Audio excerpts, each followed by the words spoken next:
Hey everybody, and welcome back to the channel. Today you're checking out a brand new Magicka Nightblade PVP build, and this time I'm trying something completely different. This is not a DPS build for once. This is actually a tank slash healer build for PvP. And you might be thinking, I thought Dragon Knights were the best tanks, or I thought Templars were the best healers in ESO, and actually Magicka Nightblade does both really well, and it's a ton of fun to play.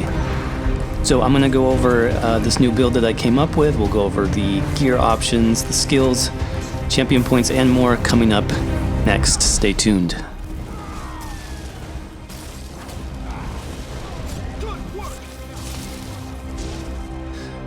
Alright, so checking out the heal tank Magicka Nightblade. Not really a meta build, I would say. You can still do a pretty good amount of damage, but the focus is definitely going to be on group play. Okay, so this is built primarily for battlegrounds. No CP. It would work in Cyrodiil as well. And it has a lot of healing power, and then also a lot of survivability and group utility. So we'll get into that more when we talk about the skills. But as far as the setup, this is just what I really like. The cool thing about playing a tank healer in PvP is you can do it tons of different ways. So you don't have to do it on the Magicka Nightblade. You could easily be a Templar or a Dragon Knight, or a Warden would do great doing the same thing. Some of the same sets might work, and some of the same skills might even work. But this is just a fun way to do it on the Magicka Nightblade. So looking at the stats, and first thing to mention is I'm not totally min-maxed on the build yet. I've just been having too much fun playing it, basically. So the stats can get a lot better. I definitely recommend doing tri-stat glyphs on everything. I'm just running health glyphs right now. And then I don't even have my Undaunted passives unlocked yet, but you could definitely push the stats a lot higher. So let's see, with our buff for spell power, we're looking at almost 40k Magicka, which is not bad, considering we also have 22k health, which will be about 26 in Cyrodiil and PvP. 13k stamina is looking really good. 1600 recovery is not bad, considering that as a Nightblade, we have other ways of sustaining magic, so it's not a big deal. 2200 spell damage is okay. 32% crit damage. Spell crit is looking good. And then our resistances in heavy armor, they do actually go up a bit here. 26,000 with our buffs up, kind of the baseline buff. And then I'll show you in a bit, this can actually get up to above the hard cap for resistances. And then our crit resist is looking pretty good, 2,700. Like I said, I don't have the best glyphs yet. You could easily get that over 3k, which would be really nice for this build in PvP. As far as attributes, we're going full Magicka, 64 points. We are using the Atronach Mundus Stone just to get the recovery up a little bit more. You could also go with the Ritual Mundus Stone, which is the Healing Mundus Stone. That would be nice on the build. I definitely recommend the Purple Tri-Stat food just to max out all three pools as much as possible.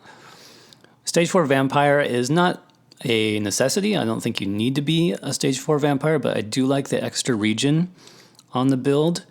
And then also the Undeath passive is going to be really nice because we are playing more of a tank role as well, and so that's going to help us survive when we get low health, and it actually works out really well with one of the sets that we are wearing on the build. As far as race, you can be High Elf, you could be Argonian, you could be Breton. I don't think it makes much of a difference. I am using High Elf though on the build. And then as far as potions, really quick, just spell power potions, because we do need the major sorcery and the major prophecy buffs up 100% of the time. And then you do get the nice little bonus to magic recovery here as well. Okay, so getting into the sets next, and this is where it gets a little bit more interesting. I'm using 5 pieces of heavy armor, 2 light. And we're starting off with our main 5-piece set, which is the Pariah set. Okay, this is a great tank set, especially for PvP. So you get a health bonus, you get a nice physical and spell resistance bonus, and then the 5-piece, based on your missing health, you get up to 10k extra resistances. Okay, so this thing is really good for tanking in PvP when a lot of times you are running low health. Okay, and I talked earlier about the Undeath passive with Vampire playing into this. So the lower health we get, the harder we are to kill.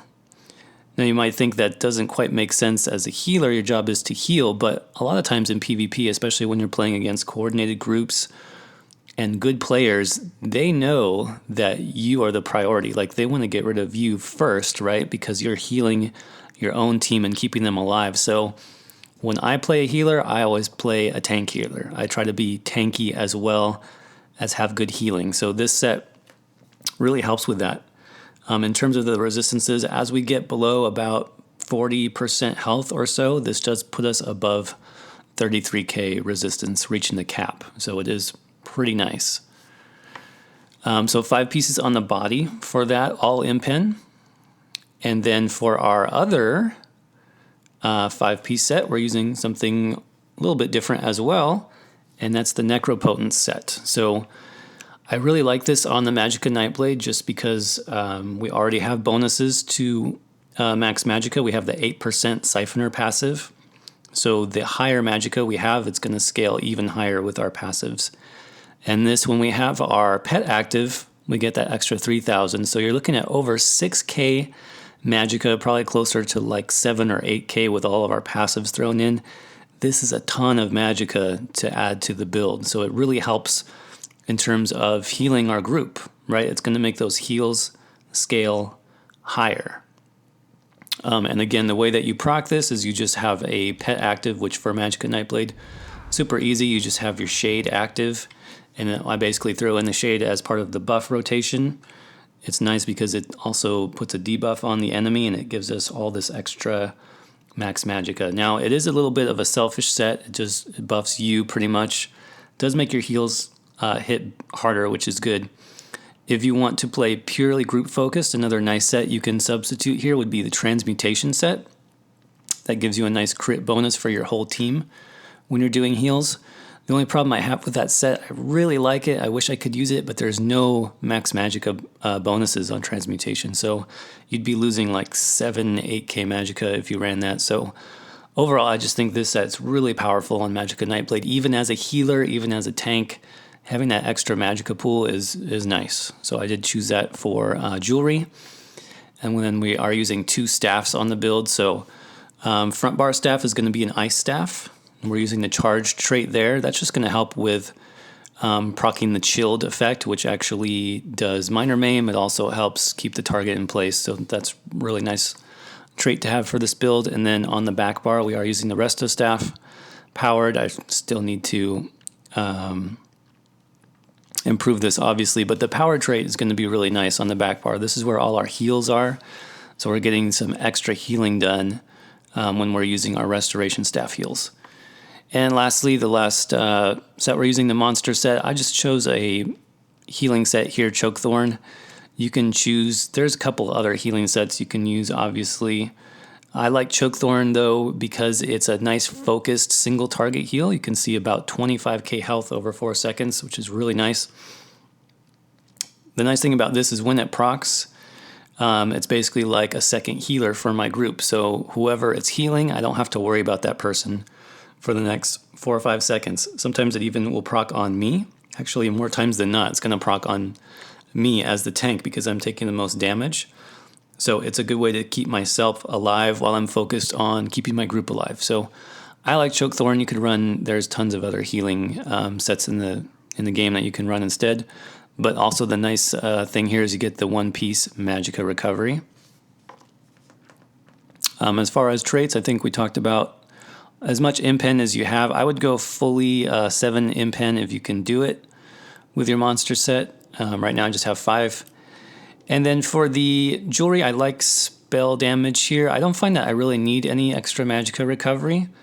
And we get that back with our resto heavy attacks, and then one of our Nightblade skills helps us sustain. So you can pretty much run full spell damage if you want. And then I also chose to do all arcane traits here. So let's talk about the skills next. And so we are using Frost Staff on the front bar, and that's basically for group utility, kind of the tankier side of the build. You can obviously block with a Frost Staff, You have some bonuses there in the passives for the destruction staff. And then also I really like the crowd control of what the frost staff brings for PvP. So this bar, not much healing going on this bar, a little bit, but it's more about crowd control and utility. So starting off with Blockade of Frost, this does a nice bit of damage actually, but it's mainly here for the snare. So a huge snare, you can see 60% there in the area, and it's a pretty big area. And then also shield enemies become frozen and immobilized. So that basically means put down your ice wall, and then you can just start tagging people with light attacks with your frost staff. And since you are running charged, anytime you proc that on them, you're basically guaranteed to root them in place. So it's a free immobilize basically, and if they're not immobilized, then they're getting the 60% snare. So it's really good for just containing the other team, keeping them all in one place, while your group just runs circles around them basically. Next up is Refreshing Path, and this is just a nice heal over time. You also get the speed boost, Major Expedition, 30% movement speed, so that is good. The heal is not super strong though. It's not the best heal that you have, but it is nice just to kind of overlap it with your Wall of Frost, and then you just have heals going on in the area as well. You can definitely trade in some things here if you want. One thing you could do just to make yourself a little bit tankier is you could put in double take here. You'll still get the movement speed, although it's just for yourself, but then you also get the nice dodge chance. So if you are getting heavily focused or taking a lot of damage, then you could try this in place of Refreshing Path. You could also use, let's see. Oh, sometimes I've tried this actually, Silver Leash. This is just kind of if you want to mess with the other team and you don't need a ton of healing for your group. This is the Stamina Pull from the Fighters Guild skill line. So another tank skill. This will just pull a enemy to your group. Kind of fun. You can just slot this and then you can lock them down in your Wall of Frost. But just for just general group play and healing, Refreshing Path is what I usually run there. Now, Crippling Grasp does do a decent amount of damage. It's a nice damage over time, but I am using it mostly, again, for crowd control. So most times I will get the majority of the team in the Wall of Frost, but if I have somebody maybe trying to run away, I can just throw this on them. It's another root and another snare. So it's just more crowd control for me. Then Swallow Soul is next. And this does a decent amount of damage. You can do pretty decent damage on the build, and it gives you healing back, and then that minor vitality buff for yourself. So you may be asking, why not run Funnel Health since you're a healer? And you can choose to run Funnel Health too. I've used both. I feel like the heal from Funnel Health is just pretty low and inconsistent, and you can't control quite as well who it's going to. So yes, you could definitely use Funnel Health here, but I like the minor vitality bonus for myself because, again, I'm also a tank. I'm also the tank for the group, so I'm taking a lot of damage. And so we also have a lot of just AoE and heal over times that should be running on you all the time anyways. So the fact that you have that minor vitality on the front bar is just going to help you tank better. It's going to help you stay alive longer. So again, kind of preference. You can choose either morph. I'm just using the Swallow Soul morph for now. Next up is Mass Hysteria, and this is more group utility. So run into a group of enemies, hit this, you'll fear up to 2 of them, slows them, snares them, does minor maim, just a really great skill. This is great as the healer to get people off your DPS. If you have some people that you're playing with who are lower level, really squishy allies, and they're getting beat down, you can try to heal them, but it's going to be difficult. So one thing you can do is just jump in there, hit your fear, and that will get them off, get those enemies off your team, and then you can heal much easier. So I do like having this on the build for sure. And then our ultimate here is Reviving Barrier, just a really strong healing and defensive ultimate. It does have a high cast, so I won't use this all the time, but I will use it before, like let's say at the beginning of a battleground where there's that moment where all 3 teams are just like crushing together in the center of the map, right? That's the perfect time to set up a Reviving Barrier because it's going to It's going to negate some of the damage that your team is taking at the beginning of the fight, and it's going to make your job as the healer a lot easier. So it is nice to have this up and just use it from time to time for those really big fights. Back bar, now we're checking out our restoration staff bar, and we've got pretty much all healing on this bar. So if you're wondering where the healing part of the build comes in, it's definitely the back bar. We've got healing springs. People tend to underestimate this in PvP, but I really like it. It's also really efficient because you get that extra 300 Magicka for each target. So that is nice, and it's just part of your heals over time, right? You just lay it down in an area where your team is fighting, and it's just another heal over time, really strong. Next up is Shadow Image, and I did put this on just to proc Necropotence, but it is kind of a nice thing to have. It's your escape tool, right? If you are really taking damage from like 3 or 4 people, you can run around a corner and then shade back and just kind of lose them for a second. So it is nice as a defensive tool, and then for really, really high bursty enemies, then just having this up, it does proc that minor maim as well, so it'll reduce their damage by 15%. Not too bad.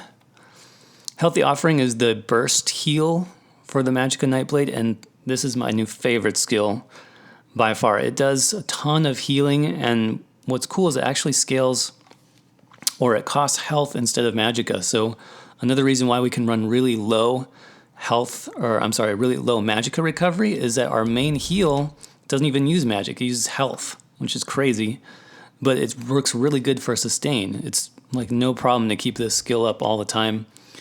You also get minor mending as a buff when you're doing this, and it's basically a breath of life without the extra target. It's like a single target breath of life with minor mending, so it's really good. I hope they don't nerf this. This is like the best healing skill that I've played with in a while. It's definitely core to the build. So if you're trying to be a healer, definitely make sure you have that. And then the reason why you can sustain it is you just make sure your heals are running, heals over time, and that's going to bring your health back up. So you don't have to worry about the health cost. It's not a big deal at all. Rapid Regeneration, this is just a buff that I keep up 100% of the time. So 20,000 health over 16 seconds is pretty good. And this will go to your whole group, keep them alive. And then Siphoning Attacks, this is one of our Magicka recovery buffs.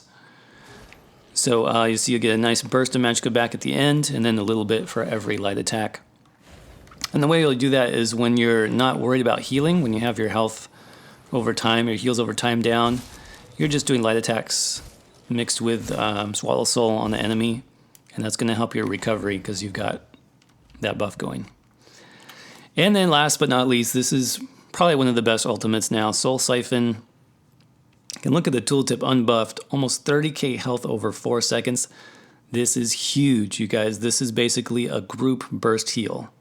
It's so good. Your allies get major vitality buff as well.